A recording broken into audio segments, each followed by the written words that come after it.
cessarão meu caminho. Abrirei cada porta, quebrarei cada espinho. Cada passo será compaixão e perdão, e o amor a ti romperá a ilusão. Esse ano de 2020 vai ser marcado na história da humanidade, como um momento realmente de passagem. Nós estamos vivendo, quem tem olhos de ver, quem tem ouvidos de perceber, né, sabe que a gente está vendo essa transição, e são momentos importantes para que a gente possa nos valer deles para crescermos, para despertarmos, para transformarmos a nós mesmos. E quando a gente entende nosso trabalho aqui ao longo desses encontros tem sido deixar bem claro para todos nós que nós estamos falando de unicidade, de unidade, ou seja, o infinito pode estar presente dentro de uma unidade aparentemente finita, né? Nós somos um, cada um de nós é um, e na nossa unidade está toda a criação, porque foi assim que a gente começa a perceber que essa consciência cósmica, que é o nosso Pai e Mãe Criador, de natureza infinita, consciência infinita, assim criou. Ele se projetou nessa infinitude que é a criação, da qual ainda nós não temos A gente tem... O que a gente tem de percepção, né, da criação? Nada. Mas a gente sabe que neste nada está o tudo, e este tudo, e esse todo, o tudo e o todo, estão em nós. Então nós temos que aproveitar isso para despertarmos, e ao despertarmos nós estamos trabalhando para transformar toda a família que vive nesse pequenino planeta, que a gente chama de Terra. Esse nosso planeta são 7 bilhões de encarnados, muito mais desencarnados nas faixas vibratórias que compõem, né, a estrutura planetária que não é visível para nós, mas que é real, que interage conosco o tempo inteiro. Esse nosso planeta tem bilhões de almas, mas quando uma alma desperta, já disse um dos grandes avatares que esteve aqui e muito próximo de nós, o Mahatma Gandhi, quando uma alma desperta, ele ilumina e desperta talvez milhões de pessoas.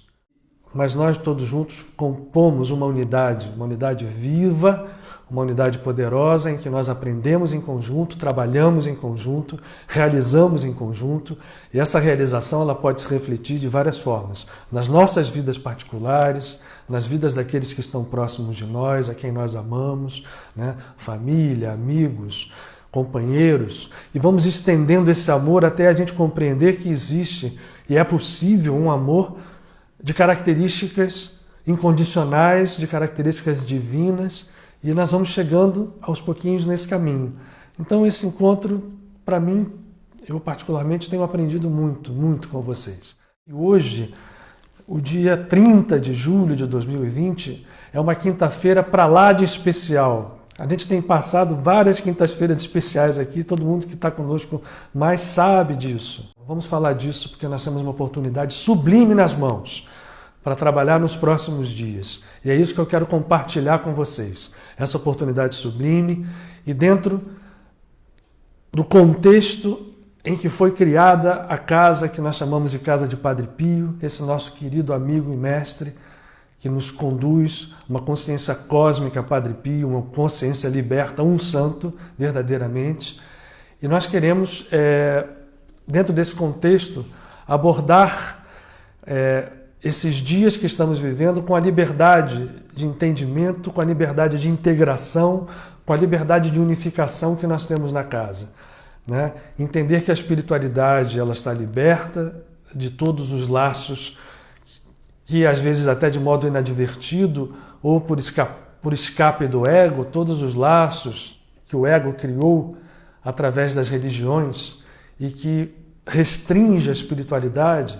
Nós temos a liberdade nessa casa de podermos quebrar esses laços, entender as coisas dentro de um padrão único, de um padrão que nos liberta e que não nos prende, de um padrão que nos faz abrir os olhos e despertar e não fechar os olhos e dormir. É um padrão que não nos leva ao sectarismo, à polarização e, portanto, ao conflito, e muitas vezes a conflitos enormes que se transformam em guerras, né?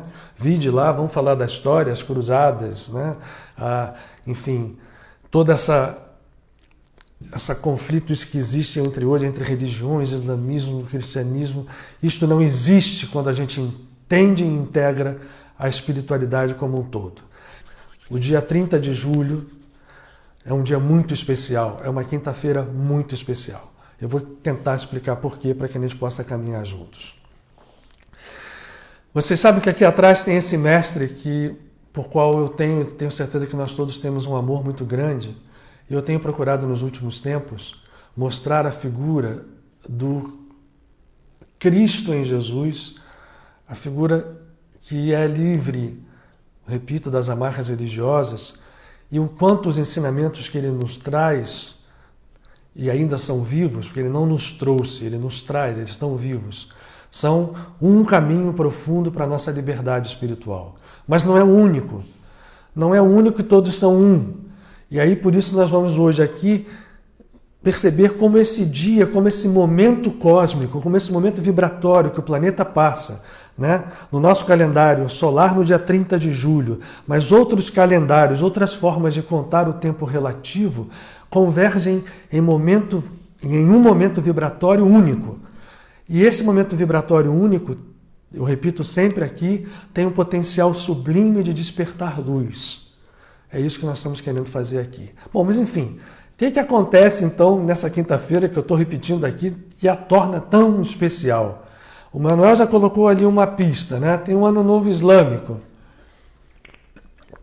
Nós, há 3 semanas atrás aqui, falamos tanto do profeta Muhammad, e eu tenho certeza que eu surpreendi muita gente que pôde entender o quão importante foi a missão desse profeta, o quão foi importante em todos os sentidos, e o quão, ao se compor uma religião sobre os seus ensinamentos, a sua vida, vai se perdendo, assim como foi com o cristianismo, em todas as suas expressões, assim como foi com o que a gente chama de brahmanismo, né? O budismo veio como um reformador, né? Lá está a Ruth colocando 9 de Ave. Então, assim, gente, o que acontece?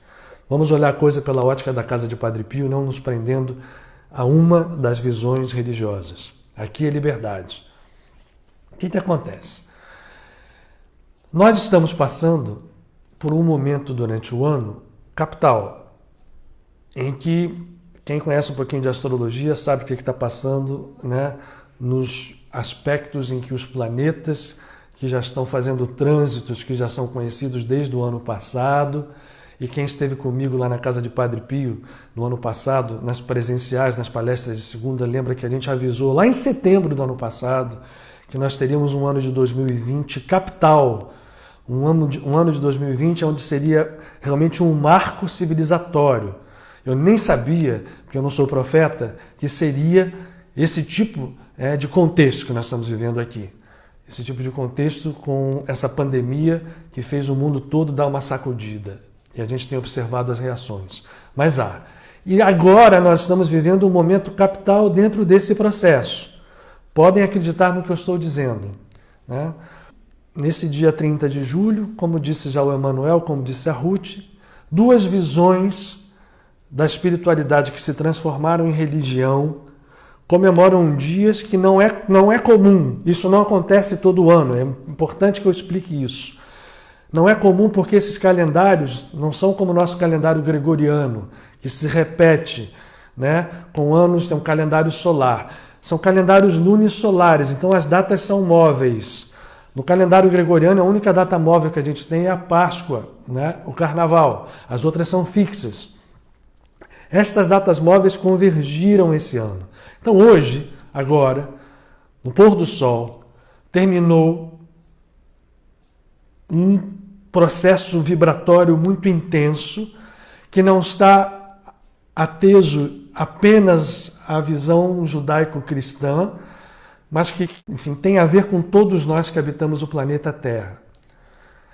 Hoje foi o dia 9 de Ave, já não estamos mais no dia 9 de Ave. O mês de Ave, que é o mês do Pai, né, é um mês considerado um mês extremamente importante, porque ele pode trazer junto com ele a repetição kármica ou pode nos trazer liberdade. Av significa pai, em hebraico. Abba. Jesus falava o tempo inteiro, Abba, Abba, pai, paizinho. Esse mês de Ave, portanto, é um mês que tem dentro dele um potencial muito grande, mas ao mesmo tempo é um mês que começa a nos apresentar todas as obras que nós fizemos, sejam obras mentais, sejam obras físicas, emocionais, ações no mundo, sejam obras emocionais. Nós, com os nossos pensamentos, eu tenho repetido isso aqui, não é novidade para nenhum de nós, com as nossas ações, com as nossas emoções, nós estamos construindo formas, estamos criando o tempo inteiro. E isto reflete no universo e volta para nós como fruto das nossas ações. Então, esse mês é um mês que normalmente concentra esse processo para começar a levá-lo ou para a gente aproveitar esse processo para crescer ou para, no nosso condicionamento de repetição, a gente continuar sofrendo as reações e nos mantendo presos, nos mantendo em estado de sono espiritual. Mas há uma possibilidade muito grande de despertar. E esse dia que terminou hoje, no pôr do sol, na visão da tradição cabalística judaica, esse dia foi considerado e é considerado o dia mais negativo do ano. É o dia 9 de Av, em hebraico, Tisha B'Av, 9 de Av, 9 do mês do Pai. Por que razão que ele é considerado o dia mais negativo do ano? Eu vou começar por ele, para depois a gente chegar no Ano Novo Islâmico e para no final chegar em um momento dentro do cristianismo que poucos cristãos dão atenção. Estamos vivendo esse momento também, mas eu vou deixar ele para o final, meio que uma surpresa, para a gente entender esse processo, como ele é complexo, ao mesmo tempo como ele é belo, e como ele é intenso, como ele nos dá oportunidades o tempo inteiro, como o Criador nos permite retomar a nossa identidade, a nossa semelhança com ele todo o tempo, e como nós perdemos oportunidades seguidamente. Vamos lá. Esse dia 9 de Ave, que terminou hoje, repito, no pôr do sol, encerra um período de 3 semanas que começaram no mês anterior, que é o mês de Câncer, Tamuz em hebraico, no dia 17 de Tamuz, que a tradição cristã, judaica, cabalística, judaica, cristã, para a gente entender que isso é a mesma coisa, na Torá nos fala do episódio no dia 17 de Tamuz, que foi há 3 semanas atrás, onde aconteceu, o episódio do bezerro de ouro. Todo mundo conhece a história do bezerro de ouro, né? Moisés subiu ao monte para receber a Torá, a lei, e começou a ficar lá retardando 40 dias, e depois, como ele demorava a descer, o pessoal resolveu fazer aqui embaixo, o cara não desce, vamos fazer um bezerro aqui, porque o Deus que a gente vai adorar é o bezerro. Bom, isso aí é uma história, mas eu tenho repetido aqui, para quem acompanha a gente já ao longo dessa caminhada aqui de lives lá da casa de Padre Pio, nenhuma escritura é apenas a sua veste, a sua história, a sua superfície. Há que buscar os símbolos. E o símbolo do bezerro de ouro é muito interessante. O bezerro de ouro é o nosso ego petrificado em ouro. O ouro é o julgamento. O ouro mostra para nós toda a ganância, tudo aquilo que o nosso ego busca para ele somente. Então o bezerro de ouro foi uma queda de consciência, porque o pessoal abandonou o Moisés que tinha subido para pegar uma lei, para pegar um estado de consciência. Ah, está demorando, então eu quero saber daqui mesmo. Isso é um pequeno entendimento simbólico do que é o bezerro de ouro. A gente não estamos interessados na história. Esse processo do bezerro de ouro se estende por 3 semanas, que são chamadas as 3 semanas intensas ou duras dentro da tradição cabalística, que vão culminar e terminar no dia que hoje nós acabamos de viver. Repito, que terminou no pôr do sol, o dia 9 do mês seguinte a Tamuz, que é Câncer, do mês de Leão, que é Ave, o mês do Pai. O que aconteceu no dia 9? No dia 9 de Ave, para o povo judeu, aconteceram vários episódios e muitos episódios tristes.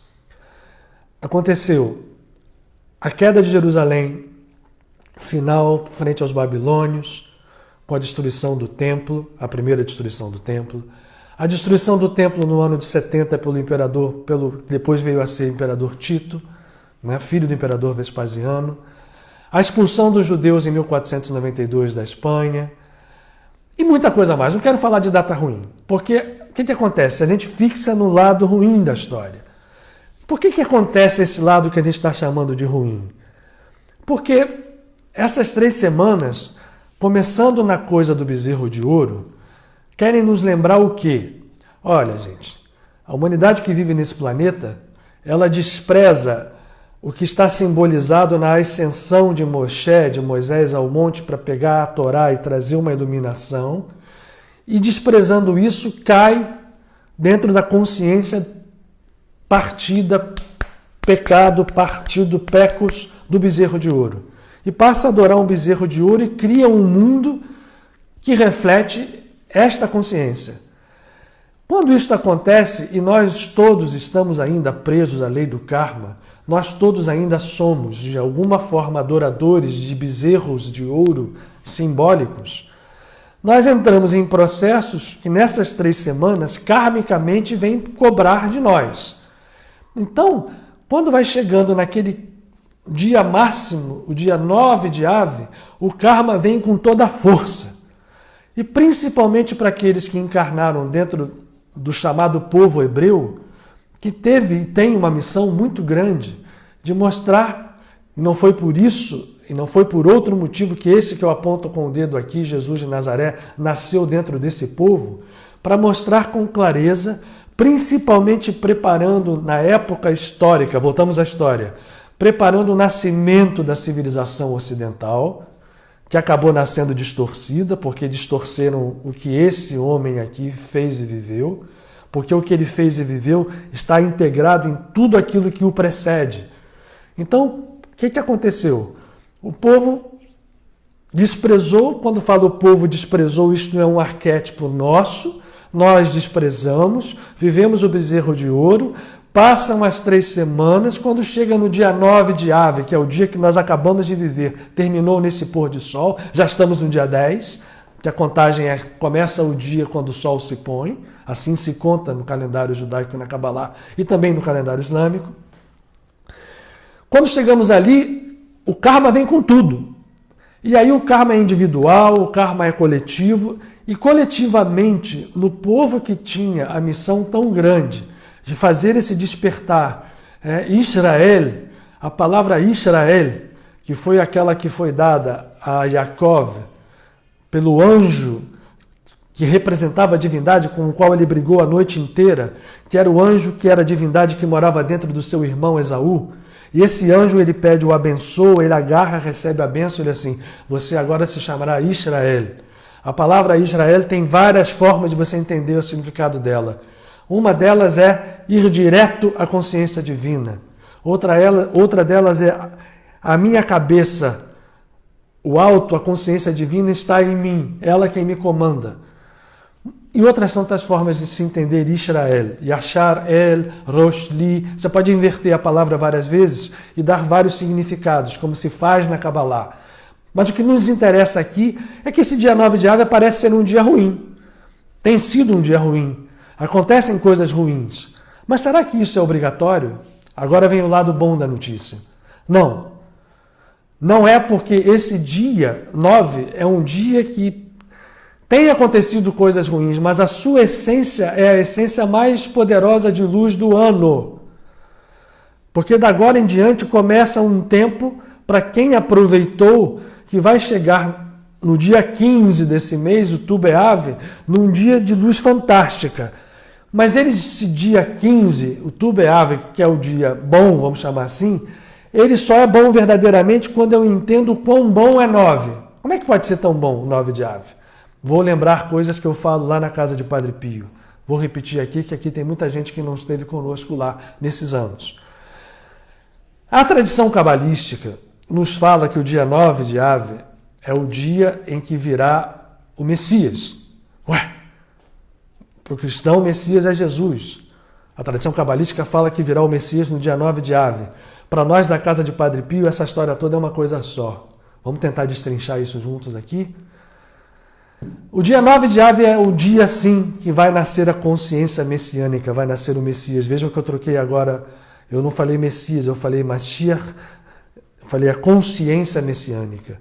Porque a gente hoje, com essa visão espiritual, que não está presa a religiões, a gente hoje sabe que o Messias não é uma pessoa somente, é um estado de consciência. Então Jesus era o Messias? Sim. Por quê? Porque ele viveu essa plenitude de consciência cósmica. Eliyahu era Messias? Sim, porque viveu essa consciência. Buda é o Messias? Sim. Krishna é, porque todos viveram esse estado de consciência desperta. Francisco de Assis é um Messias? É. E assim vamos. Cada um de nós é um Messias? Em potencial, somos. Na realidade, não. Por quê? Porque nós estamos escolhendo ainda viver adorando os bezerros de ouro particulares e coletivos. Pessoais, familiares, nacionais. Há um bezerro de ouro coletivo no planeta. Nós ainda estamos vivendo aqui. Então, o dia de 9, o 9 de Ave, essas 3 semanas chegam para nós com toda a carga kármica que ainda temos. Mas esse dia, que é o dia que nasce a consciência messiânica, é o dia potencialmente mais iluminado. Agora eu vou contar uma coisa para vocês espetacular. Dentro da tradição cabalística se chama o Messias de Menachem, ou Menachma em aramaico, Menachem em hebraico. Qual é a tradução da palavra Menachem? Consolador. Consolador, eu tenho certeza absoluta que muitos cristãos já ouviram essa palavra. Consolador. Cristãos de toda a natureza, católicos e espíritas.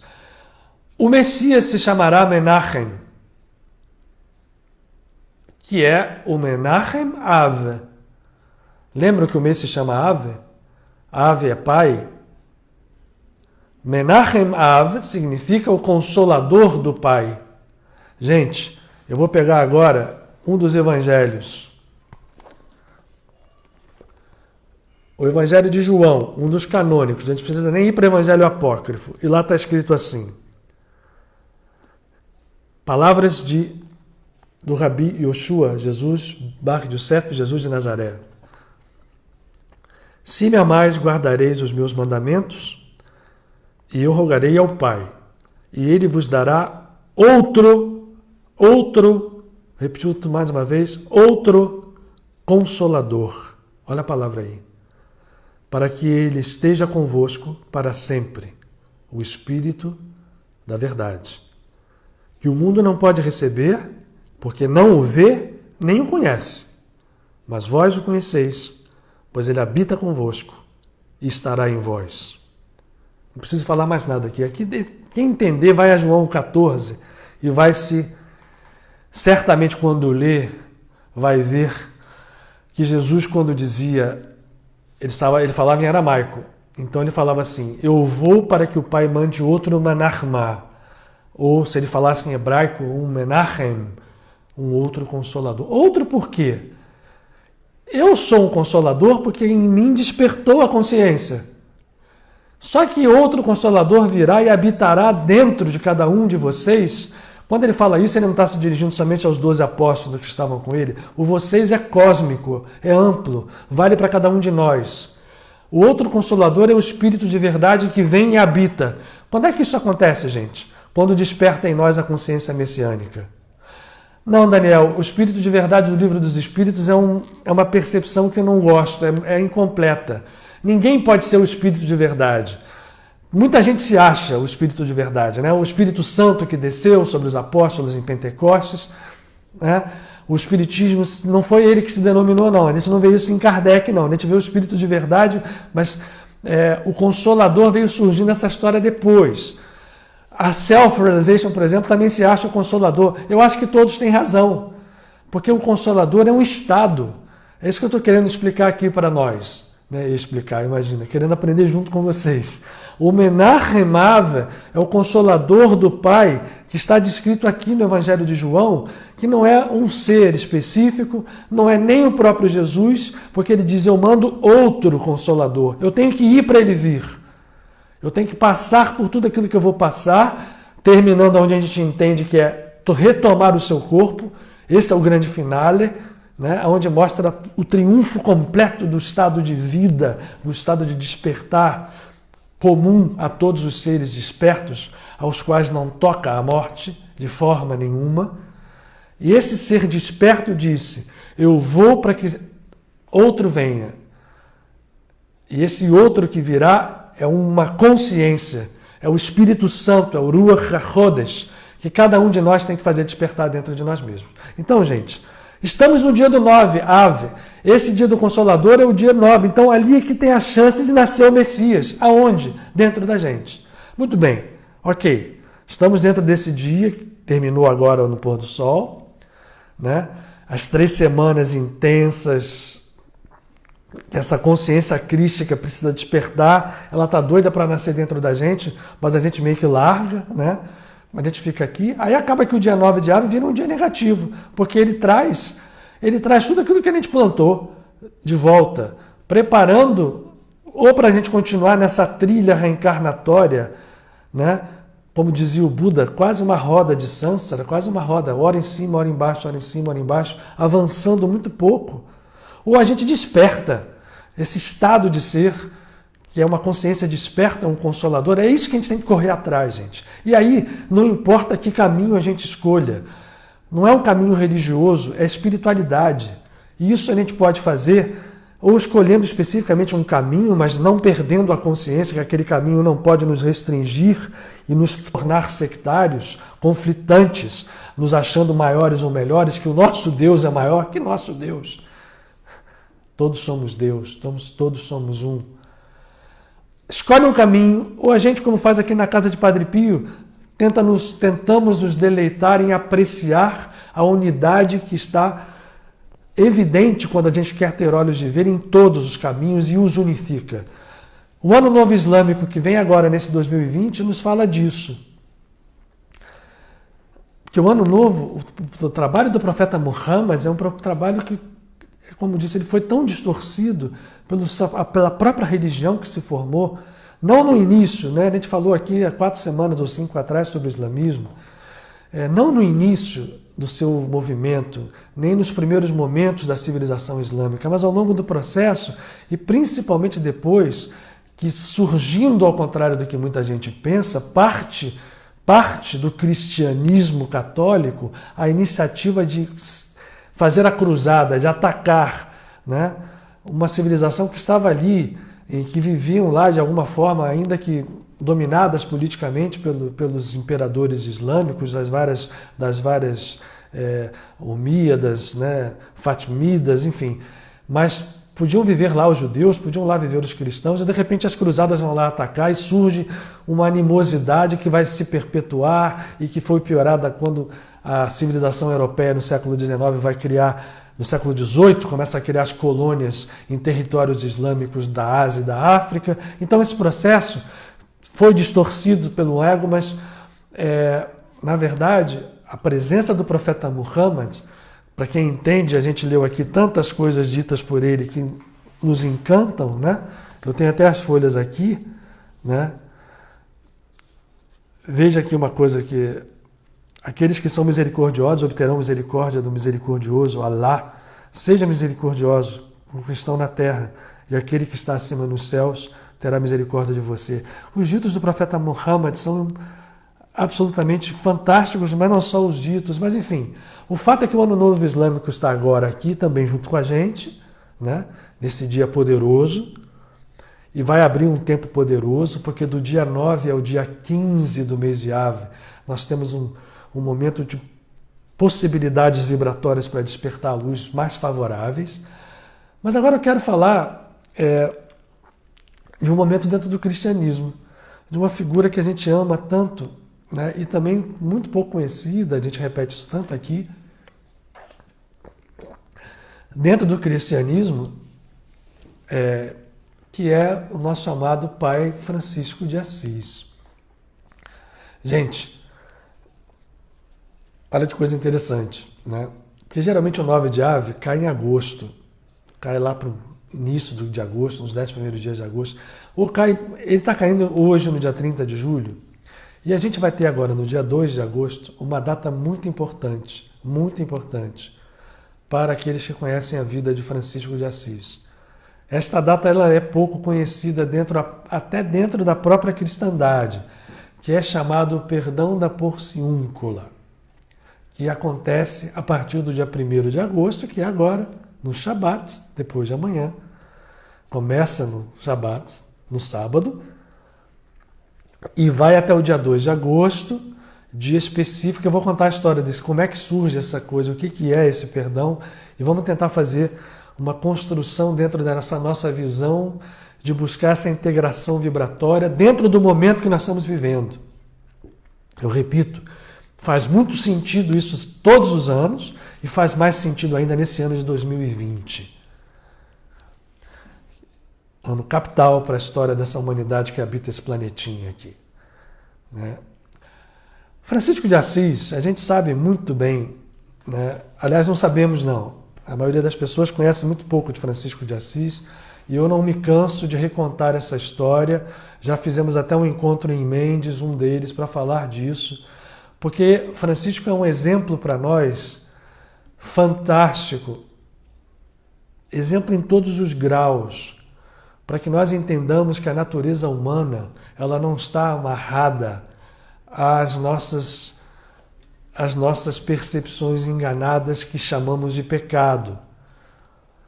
Repito aqui, para talvez alguns não tenham ouvido, o conceito de pecado é um conceito também muito distorcido. A palavra pecado, e pecado original, então mais ainda, pecado vem de pecus no latim, que significa peça, um pedaço. Me dá uma peça dessa história, me dá um pedaço de bolo, algo cortado.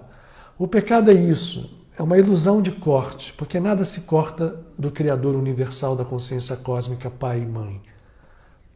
Mãe, vamos falar de mãe ainda hoje também. A força do feminino nesse ano, gente, é a força da mãe divina em todas as suas manifestações, que é a nossa salvação nesse ano. Não vamos nos esquecer, nem de modo nenhum desprezar isso. Mas voltamos lá. O pecado, para nós, ele pesa muito, porque nós temos conceitos sobre o pecado, sobre castigo, né? Visões de um Deus que vai te julgar, vai te condenar. Aí não é Deus que faz, mas é o teu karma que vai vir e vai te cobrar, e você vai ter que pagar esse karma de qualquer jeito até o final, vai ter que reencarnar não sei quantas vezes. A gente tem esses conceitos todos muito confusos em nós. E também temos o inverso, né? Jesus veio aqui para limpar o pecado, absorveu o pecado na sua paixão e nos limpou a todos. E nós estamos então completamente limpos pelo sacrifício de Jesus e a gente precisa só se confessar, né? O sacerdote vai lá e nos absolve e a gente fica limpo, a gente ganha indulgência, a gente ganha isso, a gente ganha aquilo. Bom, e o karma não pesa, né? Então é rápido, a gente faz um movimento qualquer e se confessa, o pecado está limpo. Essas duas são visões incompletas, para não dizer erradas, mas são visões incompletas.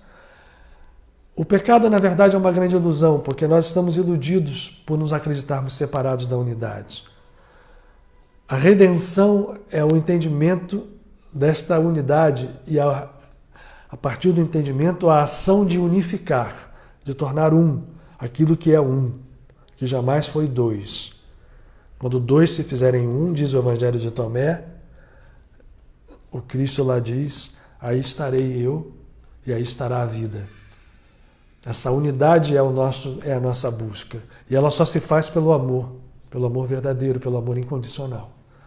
Ora, Francisco de Assis, ele viveu tudo que ele podia nos seus 44 anos de vida, e ele que era um espírito, vejam só, um espírito de uma elevação absurda, né? Ninguém duvida disso.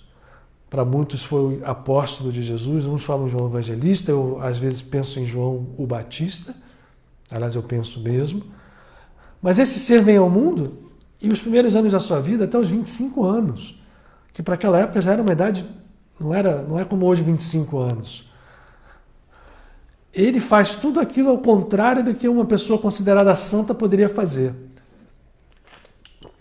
Apesar de dentro dele existir sempre um grande coração, isso jamais houve diferença, sempre foi, mas ele vivia em orgias, Ele comandava o negócio do seu pai de uma forma a ganhar cada vez mais dinheiro, para poder gastar. Ele se candidata 2 vezes a seguir em exércitos, ele participa de guerras e de exércitos, primeiro para destruir o castelo dos nobres lá de Assis, e depois entra numa batalha contra a Perúdia, e depois se alista num exército de mercenários, né, de Juan de Brienne, que era um dos cruzados mais duros, mais sanguinários. Ele vai para esse exército, se alista para poder fazer uma pilhagem na Puglia. Essa história ficou oculta, mas eu acho que ela só abrilhanta esse processo que ele está falando aqui. É nesse último momento, quando ele se inscreve nesse exército, que ele tem aquele sonho, que a história dele conta, que ele cai doente e vê aquele castelo com as armaduras de ouro e uma voz que diz: Francisco, você quer servir ao servo ou ao Senhor? E aí ele diz: ao Senhor. Então volta para Assis, lá você vai receber as orientações. E começa a vida de Francisco. E é uma vida de muita luta, onde ele constrói a sua espiritualidade dentro de uma visão cristã, onde ele se considerava um grande pecador, faz os votos de castidade, de pobreza, para confrontar aquela igreja que naquele momento se tornava um poder político sem limites, praticamente, né? O poder do Papa. E ele vai mostrar novamente o evangelho revivido dentro da sua pureza de uma forma muito radical. Mas eu estou falando isso tudo aqui para a gente entender que Francisco vai caminhando para um processo de despertar do Consolador dentro dele. Ele vai chegando em direção a um movimento de despertar de consciência, com lutas sim, mas cada vez mais claro de que tudo o que ele tinha que fazer era se entregar e se unir completamente a Deus. No caso, como todo católico, acreditava que Jesus era Deus, no sentido concreto. Não importa, naquele momento, porque era tão poderoso o amor dentro dele, que a visão católica naquele momento não impedia nada. Então, por isso que a gente fala, né? Se você é alguém que faz o movimento correto, não importa o caminho que você escolha, o caminho precisa ser seu, profundo e dentro de você. O caminho externo não pode ser impeditivo, ele tem que ser alguma coisa que te ajude. Naquele momento, ser católico não impediu nada para Francisco, e ele se uniu ao Cristo. Tanto que o momento culminante da vida de Francisco é quando ele, no Monte Alverne, né, em 1224, já 2 anos antes dele sair desse mundo, né, Cristo, ele tanto é um Cristo que ele recebe as chagas. É o primeiro grande chagado da história. No momento em que um êxtase de luz no monte, onde se cura a gente em volta, e ele passa em 2 anos a ser um curador. A gente ainda andava num burrinho, e ele passava pelas cidades, as pessoas faziam fila, e é só de passar, as pessoas nem encostavam nele, as pessoas se curavam. Depois, 1220 é um ano também que Antônio está trabalhando muito, tá? Com as suas falanges, nesse processo que a gente está vivendo agora. Então, vamos nos conectar também com Antônio de Pádua, um discípulo, um filho de Francisco de Assis, que começa o seu trabalho também em 1220. Fazem 800 anos esse ano que Antônio começou a se apresentar dentro da família franciscana. Mas Francisco começou então a ser um outro Cristo. Mas acontece, eu vou recuar no tempo, quando ele ainda estava vivendo, vejam bem, o ano que ele vai receber as chagas é 1224, ele vai desencarnar em 1226, voltamos 10 anos antes, 1216. Ele estava ali num momento então crucial, entendendo a grandeza da sua missão, lidando com a sua humildade poderosa, com o seu amor, né? E sofrendo tentações, né? As entidades ali, as coisas dentro da cabeça dele. E aí a porciúncula, eu falei de perdão da porciúncula, vamos entender o que é porciúncula em italiano, porciúncula em português. Era o local onde os franciscanos se estabeleceram definitivamente depois de alguns anos, à volta de uma igrejinha, de uma capelinha dedicada a Maria dos Anjos, Santa Maria degli Angeli, como se fala em italiano. E em volta dela os franciscanos construíram suas cabanas simples e ali viviam eles. Francisco vivia ali com eles. Quando ele saía para pregar, ele saía, andava pela Itália inteira, mas o ponto era sempre ali. Todos os anos os franciscanos estavam ali, mas no dia 1º de agosto de 2016, Francisco estava na Porciúncula, na sua cabaninha que ficava perto da floresta, e foi tentado a noite inteira. Uma tentação dura, a gente não sabe qual foi, né? Ele foi ali, ele tentou, não sei se foi sexual, se foi dizer que ele não valia nada, porque eles viam assim, Francisco, tu não tem perdão não, cara, o que você já fez, esquece, pode fazer o que você quiser. E aquela tentação foi tão grande que ele sai para a floresta e ali tinha, na beira da floresta, um espinheiro com rosas, né? E a rosa é uma flor interessante, ela tem um símbolo fantástico, porque ela é linda, mas no caminho, né, em muitas espécies de rosa, existem menos ou mais espinhos, dependendo do tipo da rosa, né? E aí, aquele espinheiro ali com aquelas rosas, ele vai e se joga, ele tira a roupa desesperado, ele quer sair daquela tentação e ele se joga em cima daquele espinheiro. Quando ele se joga naquele espinheiro, quando ele cai, em vez de ele cair em cima do espinheiro, explode uma luz astral, se materializa uma luz astral poderosa. Ele vê à sua volta, o tempo deve congelar nessas horas, né? O nosso tempo é relativo, Einstein já disse isso tantas vezes e é aprovado hoje. Ele vê uma corte de espíritos celestes, anjos à sua volta, e quando ele cai, ele não cai em cima de espinho nenhum. Ele cai num grande mar de rosas, rosas de todas as cores, todas elas sem espinho, sem nenhum espinho. Olha que coisa fantástica, o fato em si e o símbolo desse fato. Naquele momento está dito, quando uma alma faz a sua busca de unificação, no processo kármico cede espaço aos movimentos profundos e reais, sinceros da consciência. Ele estava fazendo um processo de quê? De se unificar à divindade, através da divindade em Jesus. E essa unificação ele fazia com todo o seu esforço, ele criou aquela ordem que ele nem queria criar. Ele só queria se juntar a Deus.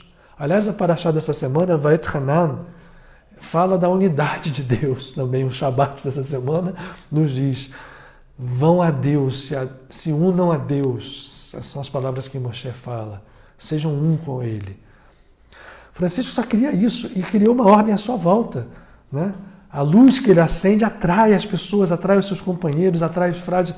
E naquele momento que aquela rosa acontece, significa o seguinte, o símbolo é, quando esse movimento faz, a rosa deixa de ter espinhos. Os espinhos são os degraus kármicos, que a gente, para subir até chegar à rosa, pelo karma, a gente vai se ferindo. Quando os espinhos desaparecem, é porque a graça, entendam o que eu estou querendo dizer com a palavra graça? Não é graça de graça, Deus, isso aqui eu vou salvar, isso aqui eu não vou, nada disso. A graça é estado de consciência, estado de busca. A graça é fruto de um trabalho nosso, feito lá dentro da gente. E aí, quando ele entende isso, né, ele entendeu naquele segundo, ele se jogou porque eu não quero saber, vou me jogar, e aí a graça, a consciência dele desperta naquele momento para entender que os espinhos não existem mais, só rosas. Gente, até hoje, eu recomendo que vocês abram no YouTube, escrevam Porziuncola em italiano com um Z, e tem vários vídeos que vão falar desse perdão de Assis, tá? Foi quando, David? Eu nem vi, deixa eu ver lá. Foi 15 de Ave. Olha que beleza, foi tu, Beave, olha que maravilha. Obrigado, David. Foi exatamente esse dia que eu falei, que começa hoje, nós já estamos no dia 10, e o dia 15 é o dia mais poderoso, é o dia do amor incondicional. E olha que com o David nos ajudando aqui, quando Francisco se joga em cima do espinho, está naquele dia do amor incondicional. Olha que maravilha, eu não sabia, hein? Vejam só, gente, aprendendo todo mundo junto, e olha que beleza de conexão. Quando esses espinhos desaparecem da rosa, ele entende que ele estava ali livre, né? Não havia mais nenhum controle sobre ele, kármico, não havia mais nenhum controle sobre nada. Ele se conheceu ali liberto, ele se conheceu perdoado, ele se conheceu liberto completamente do seu karma, por aquilo que a gente chama de graça, e que não tem a ver, vou repetir, né? Não tem a ver com um discricionismo, uma coisa discricionária do Pai, agora eu vou perdoar esse, vou dar graça para aquele. É um processo complexo que está baseado no amor incondicional. né? Aí o que acontece? Ele sai nu, né? Estou continuando a história, né? A luz acendeu, ele caiu em cima das rosas, viu que elas estavam sem espinhos. Até hoje existem em Assis as rosas chamadas Rosa Canina da Assisi, que são rosas sem espinho que só crescem ali. Continuam sendo cultivadas pelos franciscanos. E aí ele sai, era pertinho, a capelinha estava ali, de noite, de madrugada, ele vai ali, deve ter posto a roupa, ele estava nu, porque ele primeiro tirou a roupa para se jogar, deve ter posto o hábito, e entra na capela. Quando ele vai entrando na capela, ele vê o caminho da capela cercado daquelas entidades angélicas. Estavam ali quase materializadas. E aí entra naquela capelita pequenininha, a luz prende quem ele vê? O próprio mestre e a sua mãe, Miriam, Maria. Os dois ali. E ele aí se ajoelha, imagina isso, gente, nossa, né? Entrega-se ali por completo, e aí Jesus vai dizer para ele: Francisco, eu te amo muito. Eu sei que você me ama. O que você quer? Me pede o que você quiser e eu vou te conceder. Aí o que ele vai fazer, gente? Ele não vai pedir nada para ele. Ele faz o seguinte pedido, naquele 1º de agosto para 2 de agosto.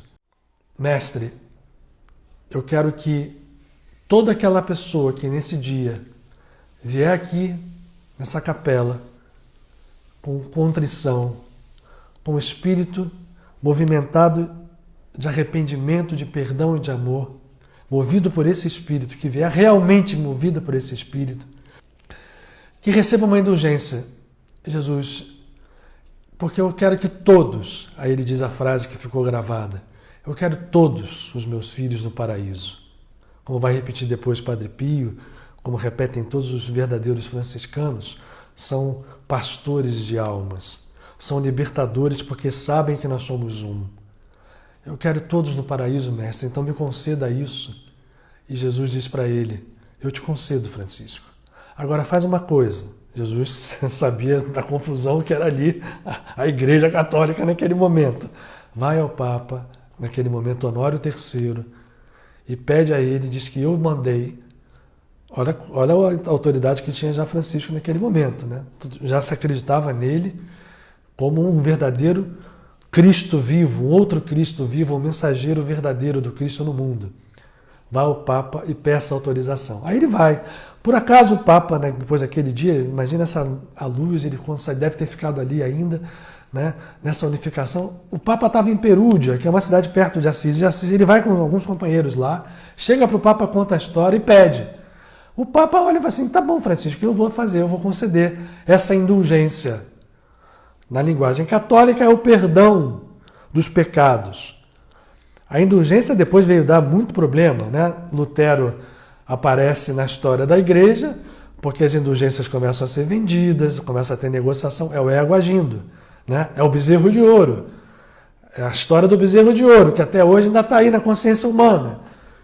Mas a gente está falando aqui do 9 de Ave, do Menachem Ave, do Consolador, do Pai, que tem que nascer no coração de cada um de nós. E naquele dia, Francisco tinha repassado, ele deve ter passado as tentações todas naquelas semanas todas, né, intensas. O David nos ajuda mostrando que chega no dia 15 de Ave, quando ele recebe. No dia que começa agora, um período que começa agora nesse dia 10 de Ave, que começou no pôr do sol, hoje, e vai até 15 de Ave, outubro é Ave, onde se explode o amor poderoso, a luz poderosa do amor curador incondicional, que nos liberta a todos. E aí, ele vai ao Papa, o Papa concede uma indulgência. Todo aquele que for no dia 2 de agosto, no dia 1º e no dia 2 de agosto, 1 e 2, na Porciúncula, receberá com o coração com fé, contrito, tal, dentro do ritmo do católico, vai receber essa luz e vai receber esse perdão. Aí o Papa chega para ele e fala assim: tá bom, Francisco, eu vou te conceder. Mas me fala o seguinte: de quanto tempo você quer a indulgência? Porque como é que acontecia a história da indulgência? Isso não acontece. Tem indulgência que vale pelo tempo. Ó, você tem uma indulgência de 1 ano, de não sei quanto tempo, de dias. Vale para isso. Depois que passou isso, acabou. O pecado volta. E na venda de indulgências isso ficou muito, muito intenso. E aí o Papa a indulgência o Papa tinha como sacerdote, né? Enfim, se acreditava nisso, o Pedro na Terra tinha o poder de ligar e desligar, que a gente sabe que não é só dele, nem de nenhum sacerdote, que nós todos somos sacerdotes. Aliás, tem um profeta Isaías que disse isso, né? Transmitindo a palavra do Eterno, a palavra da consciência cósmica. Eu quero para mim um povo de sacerdotes, repetindo a Moshe, um povo de santos. Sede santos ou sede perfeitos, porque o vosso Pai celestial e a vossa mãe são perfeitos. Essa é a nossa sina, esse é o nosso destino, só esse destino. E aí, Francisco recebe o direito de poder trazer para todo aquele que fosse ali contrito com amor, recebesse esse perdão de Assis. Aí o Papa pergunta, por quantos dias você quer a indulgência, Francisco? Aí ele fala para o Papa, eu vou falar em italiano, porque em italiano é que faz sentido. Depois eu traduzo, mas acho que nem precisa. Signore, io non voglio anni, io voglio anime. Que significa o seguinte, Senhor, eu não quero anos, ani, eu quero almas, anime. Eu não quero tempo, eu quero uma indulgência plenária. Olha que fantástico, gente. E o Papa, talvez tomado ali pela presença das entidades que estavam à volta, concede o que fica conhecido então pelo perdão de Assis. É claro que nenhum perdão é perdão. Eu vou lá e aí eu recebo perdão. Depois esse perdão se estende dentro do catolicismo por todas as igrejas franciscanas do mundo. Hoje em dia, que a gente tem online, os frades menores de Assis da Porciúncula tem um canal online no YouTube, tem o perdão via online também. Mas o que nós estamos falando, gente, aqui é o perdão da consciência desperta. Esse a gente não precisa nem ligar online em lugar nenhum. Eu até recomendo que vocês entrem, conheçam a Porciúncula. É muito lindo ali a capelinha, apesar da igreja que foi feita em cima. Na verdade, ainda tem ali, eu tive a graça de poder visitar, e a vibração é uma coisa fantástica. E esses vídeos, tem vídeos curtinhos explicando a história da Porciúncula, são falados em italiano, mas é um italiano fácil. É onde a gente entende que Francisco ganhou almas e continua ganhando até hoje. E aí como é que funciona? Isso que eu quero falar aqui para vocês, porque eu estou vigiando aqui o meu horário. Eu quero que a nossa oração, meditação hoje, seja em função da nossa entrada nessa ascendente, que começa com o Ano Novo Islâmico, né? E faz um sentido absurdo, porque o Muhammad veio fazer nesse mundo, para quem entende bem o que foi o islamismo inicial, que a gente fala, o islamismo é o sufismo. Esse é o espírito verdadeiro do Islã, né? A essência do Islã. Veio para mostrar a primeira tentativa de juntar a essência da espiritualidade, que nas religiões antigas, naquele momento era o judaísmo, o cristianismo, o budismo, pudessem ser sintetizadas. E esse é o grande espírito e a força do Islã. Então esse ano novo Hajj, né, que é o ano novo islâmico, onde se faz a peregrinação a Meca, a gente pode entender de uma peregrinação ao centro do santuário que nós temos dentro de nós. Esse é o verdadeiro santuário. E ali ele pode estar em qualquer outro santuário, porque esse mestre aqui falou isso. Quando chegarem os tempos, o Eterno não vai ser adorado nem em Jerusalém, nem no Monte Garizima, que era onde os samaritanos, na época, que era um cisma que tinha havido dentro do povo hebreu, adoravam a Deus, mas sim no santuário que está dentro de cada um de nós. Esse é o terceiro templo. Foi por isso que a gente, quando fica na consciência do bezerro de ouro, a gente deixa os templos externos são destruídos. Foi por isso que foram destruídos os 2 templos físicos. Foi por isso que foi tanta coisa destruída fisicamente. O que importa é que a essência esteja viva, e essa essência pode estar viva em qualquer lugar. E aí agora nós estamos entrando hoje, nesse ano novo, no final do dia 9, entrando no dia 10, que vai se estender até o dia 15 de Ave, Outubro Ave, que é ainda dentro da próxima semana. A gente tem a chance de ter mais favoráveis vibrações que nos permitam fazer esse caminho esse que nós estamos sendo chamados durante todo esse ano de 2020. né? Esse ano tem sido tão desafiador, tantos desafios que nós todos estamos vivendo, a chance é a todos os dias, né? Todo dia é dia, toda hora é hora. Né? Vila Sésamo, para quem viu, né? Na sua infância ou na sua juventude. Mas há dias que são... O céu é mais azul, vamos chamar assim, a figura, né? Para que a gente possa enxergá-lo melhor. Nós estamos entrando nesses dias. E o perdão de Assis cai exatamente dentro desses dias. Olha que beleza. Então o que é o perdão de Assis? Eu contei a história para vocês, né? O Papa fez um movimento, Francisco era restrito pelo catolicismo, mas a alma cósmica de Francisco sabia certamente o que ela estava fazendo ali. O que se abre nesse perdão de Assis? Trazido pelo movimento vicarial que ele faz ao se jogar em cima daquele espinheiro e fazer os espinhos desaparecerem. É uma oportunidade de nós fazermos os nossos espinhos, os espinhos do nosso caminho, desaparecerem para que surjam as rosas, limpas, puras, da consciência cósmica em nós. E o perdão de Assis, portanto, foi um portal que ele abriu naquele momento. E todo portal é atemporal. Todo portal é atemporal. E ele se renova todas as vezes que chega no calendário físico esse dia.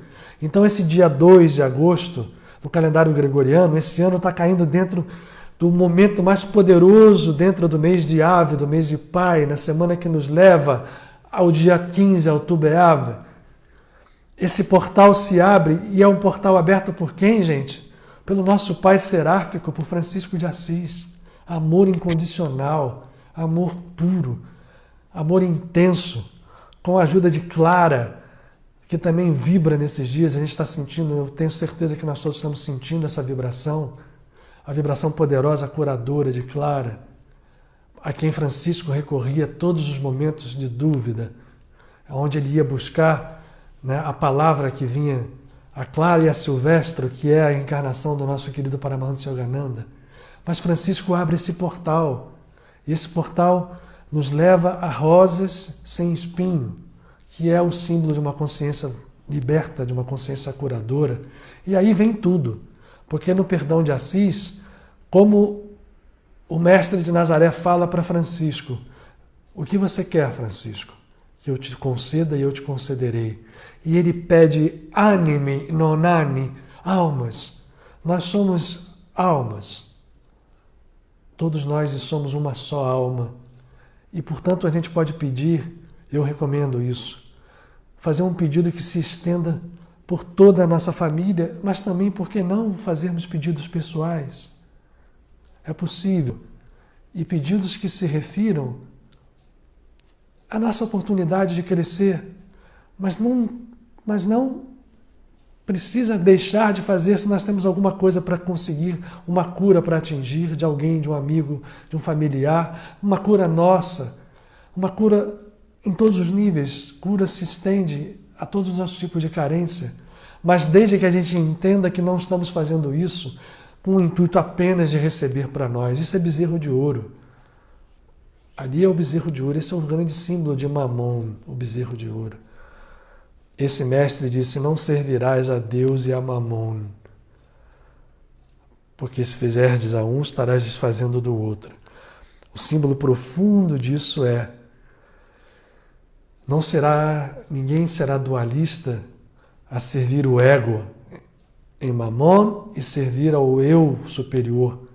É preciso que a gente, ao servir Deus, ao buscarmos a consciência divina em nós, no nosso santuário interno, Mamon se desfaz e é absorvido, é libertado, é renovado, é ressuscitado.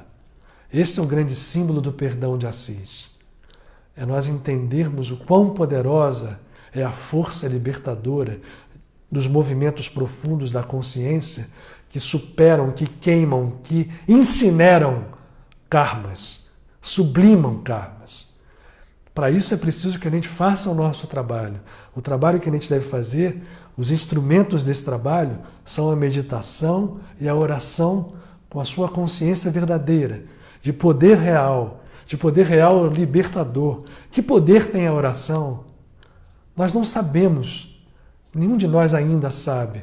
A gente experimenta, às vezes, quando a gente está muito movido, que a oração tem aquele poder e resolve um assunto que aparentemente está ali fora, que a gente nem tocou, nem fez, mas a oração faz esse movimento. Quando a gente mergulha e faz o estado de oração surgir dentro da gente, a gente consegue os verdadeiros milagres, que não vêm pelo poder do ego, de uma mão, pela mão que quer controlar tudo, quer trazer. Isso traz medo, isso traz dúvida, isso traz dor, isso traz doença. Isso faz com que o karma seja duro e se repita ao longo das eras. O que nós estamos querendo aqui é o contrário.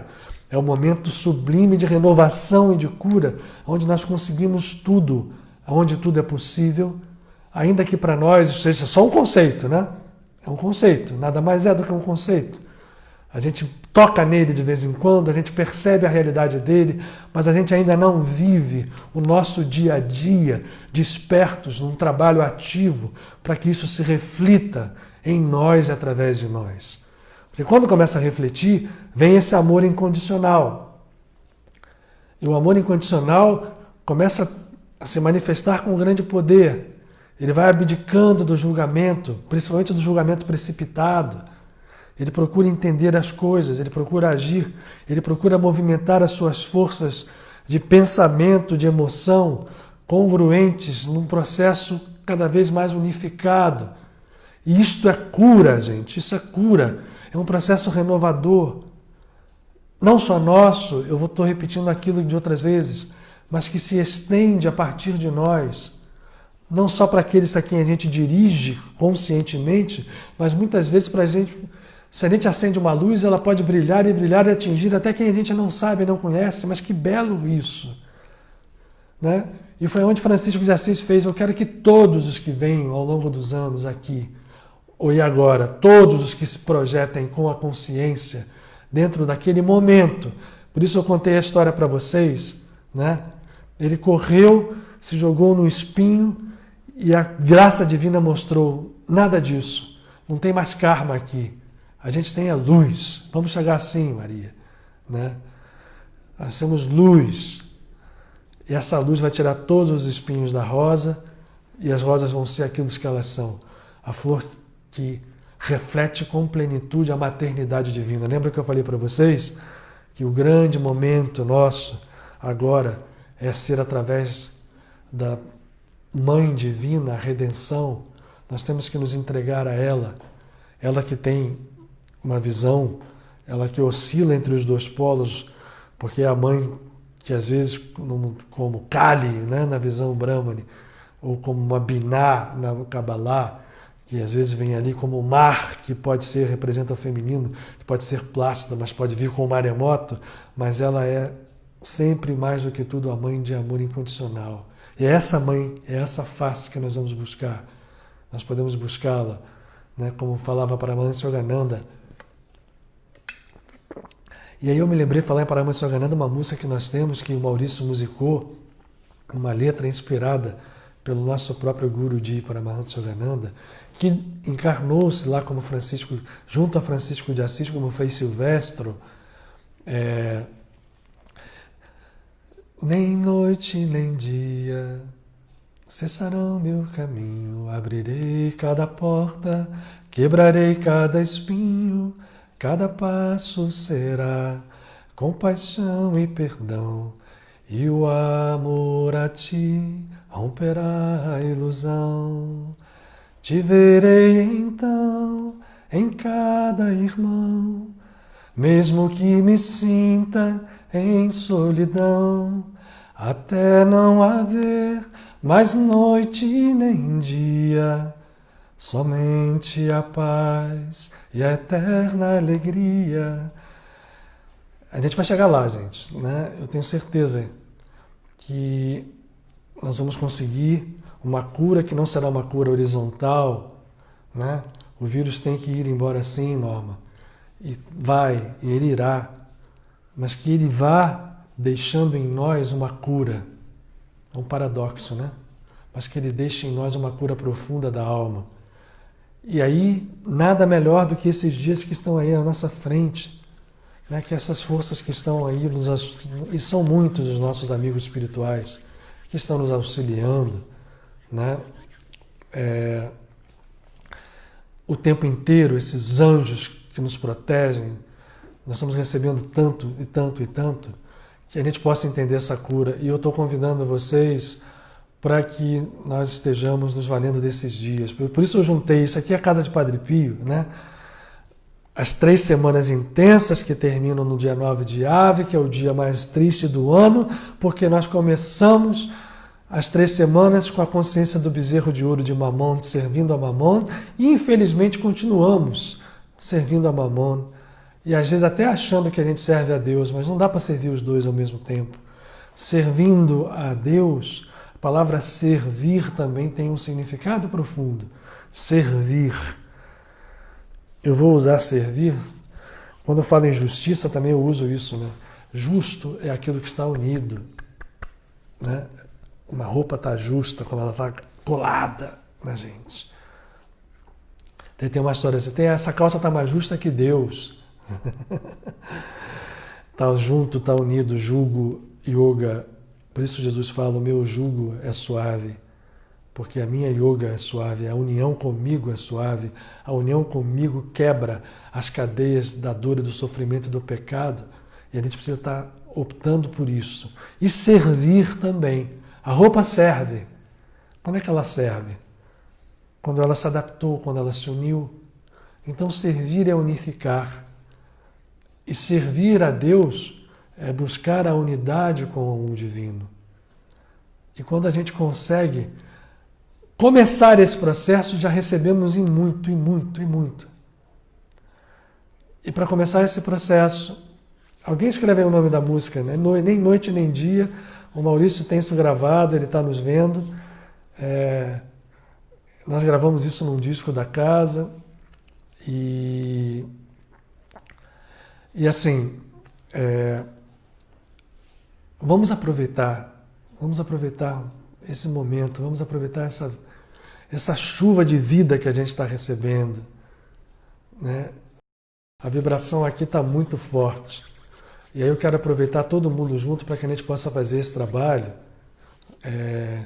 O Shabat é um Shabat maravilhoso, que abre o dia do perdão de Assis, que vai ser o dia 1º e o dia 2 de agosto. E aí eu convido todos a que mergulhem nesse mar infinito. E ali a gente ganha poder para realizar as coisas que a gente quer realizar, mas não no nível do ego. Vou repetir, não no nível do interesse restrito, imediato, mesquinho, para receber só para nós, mas realizarmos no nível amplo da consciência divina, despertarmos o Consolador em nós. Esse é o nosso grande objetivo nesse mundo. E aí vem tudo vem de acréscimo.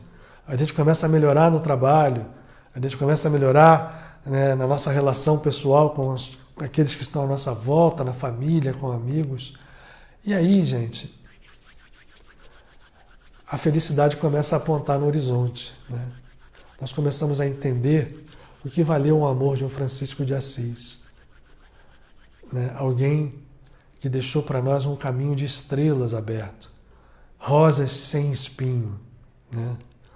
E a gente a cada dia, como diz a música, né, quebrarei cada espinho. E às vezes eles podem acontecer de uma forma, como foi com Francisco, súbita, né, em que o tempo congela. Aliás, nós tivemos agora no dia 25, né, olha que um dia poderoso, né, o dia 25 juntou o dia dedicado a Mahavatar Babad, o dia dedicado a Tiago, o apóstolo de Compostela. O que é o caminho de Santiago, senão essa busca num ato físico de caminhar, né, de usar o esforço dessa luta interior para chegar num local onde tem um santuário, né, completando um caminho interior muito mais do que um caminho externo. Mas o caminho externo é o veículo. E no dia 25 também foi o dia fora do tempo, dentro do calendário maia, e por isso eu lembrei agora quando eu falei de tempo suspenso. Vamos acreditar que nós estamos com um tempo kármico suspenso. Isso é a indulgência. Indulgência verdadeira é isso. Não é um ato físico de um papa ou de alguém. É um estado consciencial, é uma abertura cósmica feita por alguém que tem condição disso, um ser desperto, como foi Francisco de Assis, como são todos esses que nós citamos, Babaji, os apóstolos, Buda, Moshe, e aí vai, a gente citaria santos e eles existem em todas as visões espirituais, em todas as religiões, mas nós queremos mais, nós queremos ir além, mais profundo que as religiões.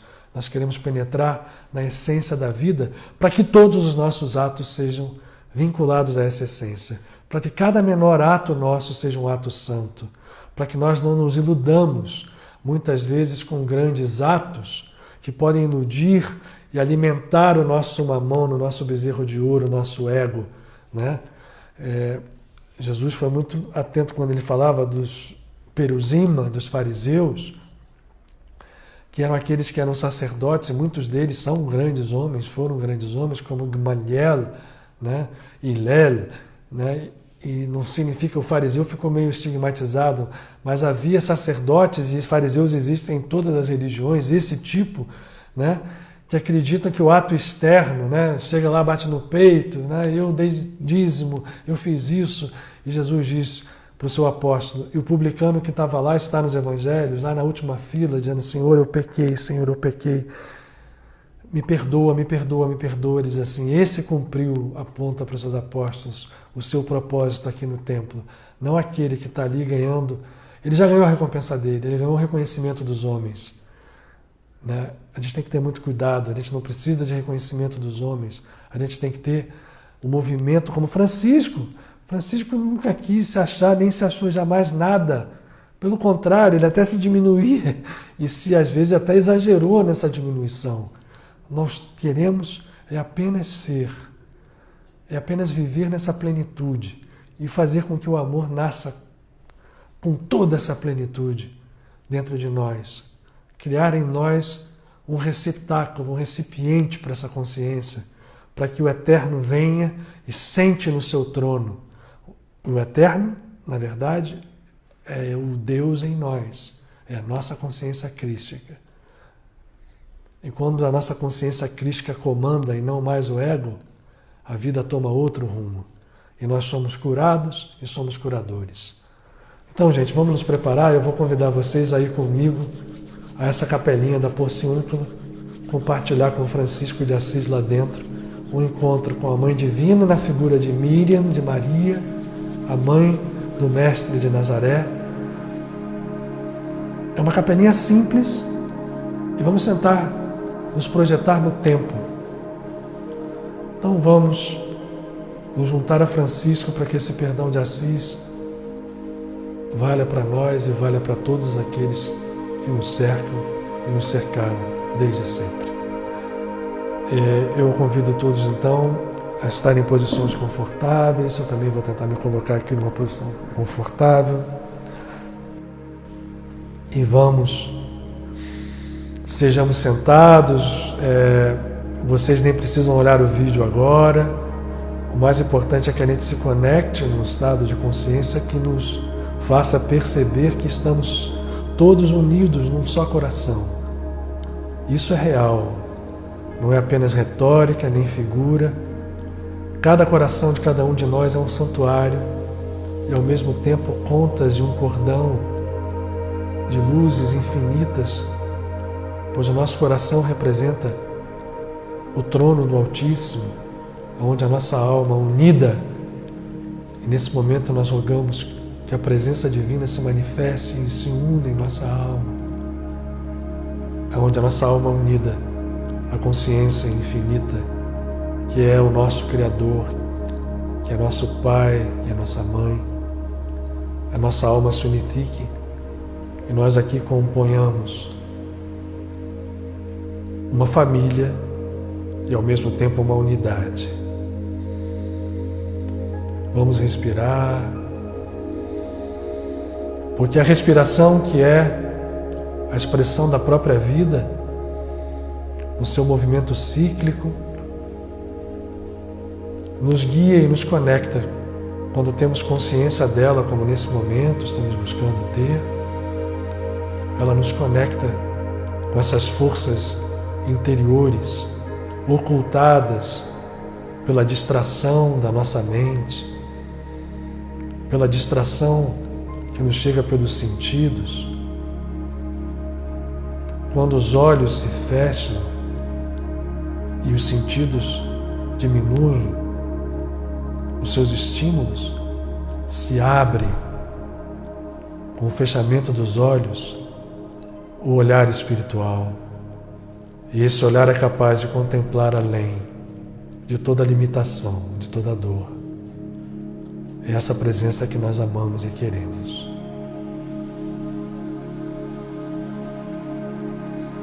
Vamos respirar profundamente, sentir que o nosso corpo todo é tomado por essa vibração que nos anima, que nos cura, que nos faz viver.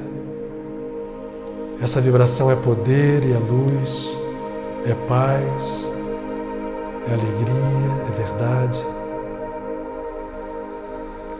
E vamos olhar na nossa tela mental.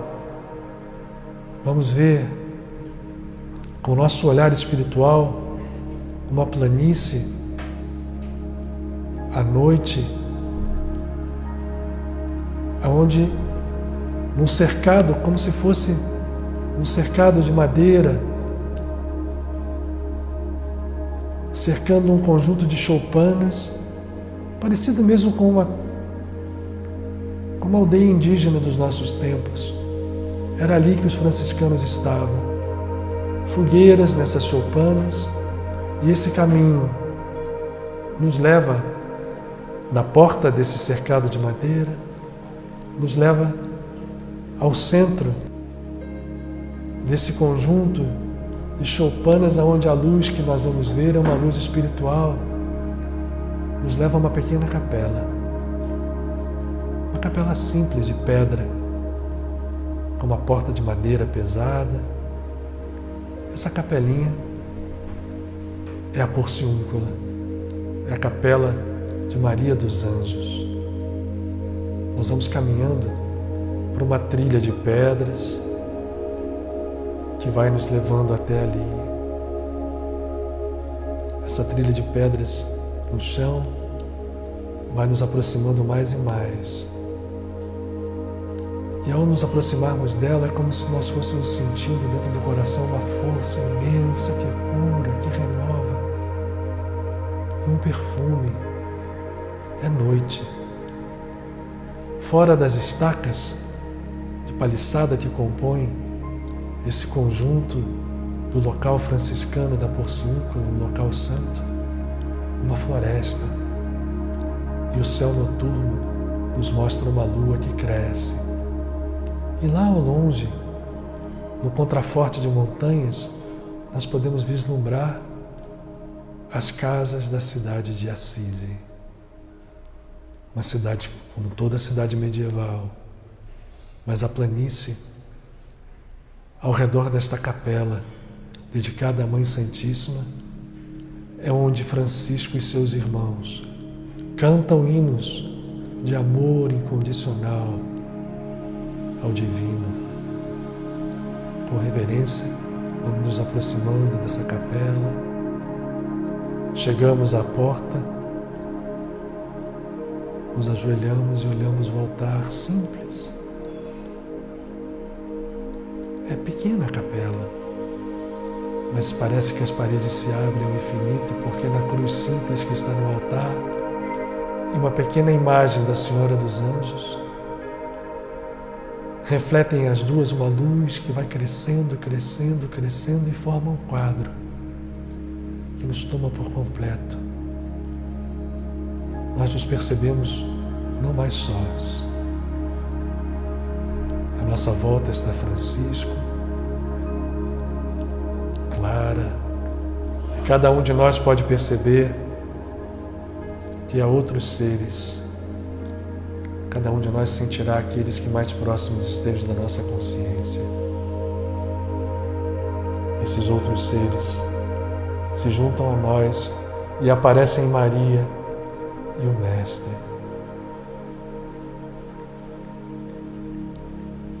Vamos contemplar o Mestre. Vamos nos dirigir a Ele. Com todo o nosso coração, com todo o nosso pensamento, com toda a força do nosso ser. Vamos olhar os seus olhos e vamos olhar a Mãe. O seu olhar terno de amor, incondicional, e a vibração que vem desses dois seres nos toca. Toca o ser todo em uma onda profunda de cura, de paz, de alegria.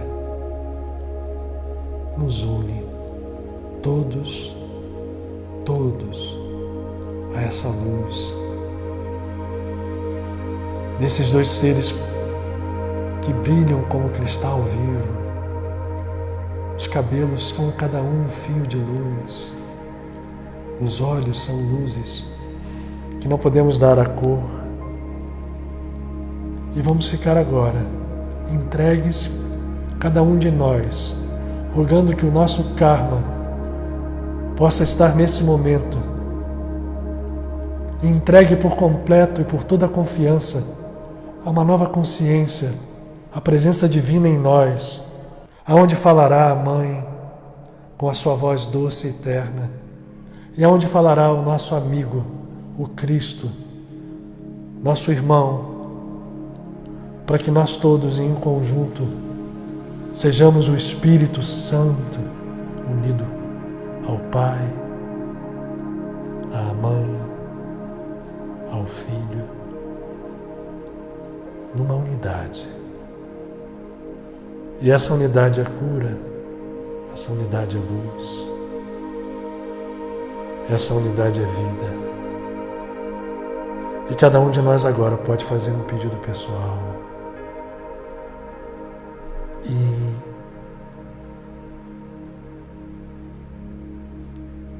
nos deixar inundar por uma onda de gratidão, de alegria,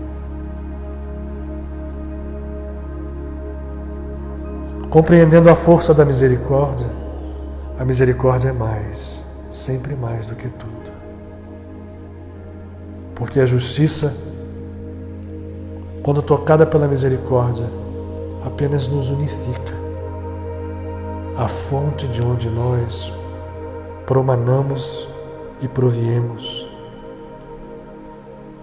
A água viva que continua em nós pode estar estagnada, mas ela vai despertar. Tenho certeza que ela há de despertar a partir de agora. O Mestre disse: aquele que se unir a mim em luz, do seu interior fluirão rios de água viva, porque a fonte em nós seremos novamente um. Na verdade, jamais deixamos de ser. Apenas agora essa água flui viva.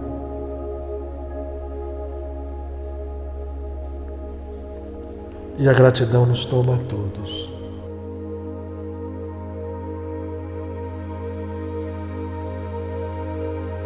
Somos todos um.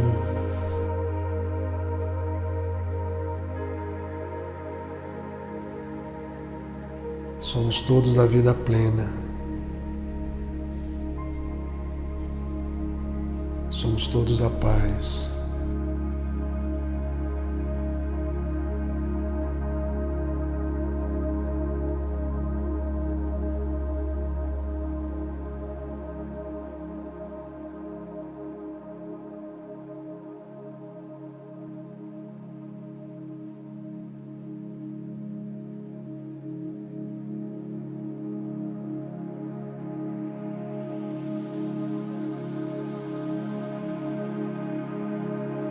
Agora respirando, vamos retomando a nossa consciência, mas que a partir de agora os sentidos não nos conduzam, que eles possam ser conduzidos sempre e cada vez mais pela nossa consciência que vai despertando. E aí, abrindo os olhos, vamos sentir a força e não vamos deixar que isto desapareça quando nós estivermos agora. Não estamos de modo nenhum separados.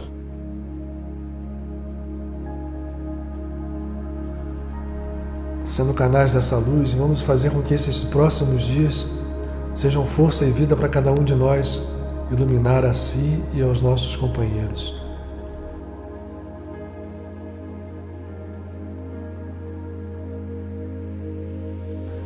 E que a gente tenha um dia de perdão de Assis e os dias de Ave até 15 de Ave, Outubro Ave, uma explosão de luz.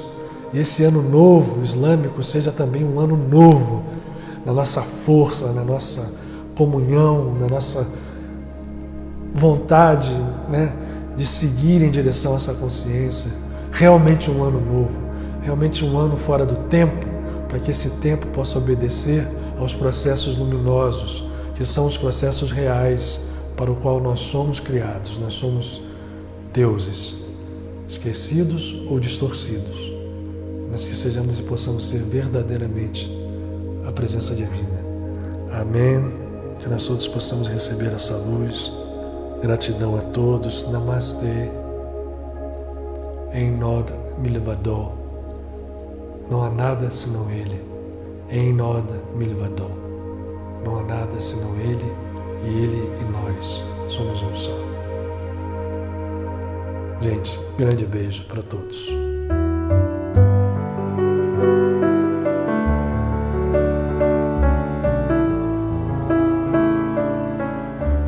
Nem noite nem dia cessarão meu caminho. Abrirei cada porta, quebrarei cada espinho. Cada passo será compaixão e perdão, e o amor a ti romperá a ilusão.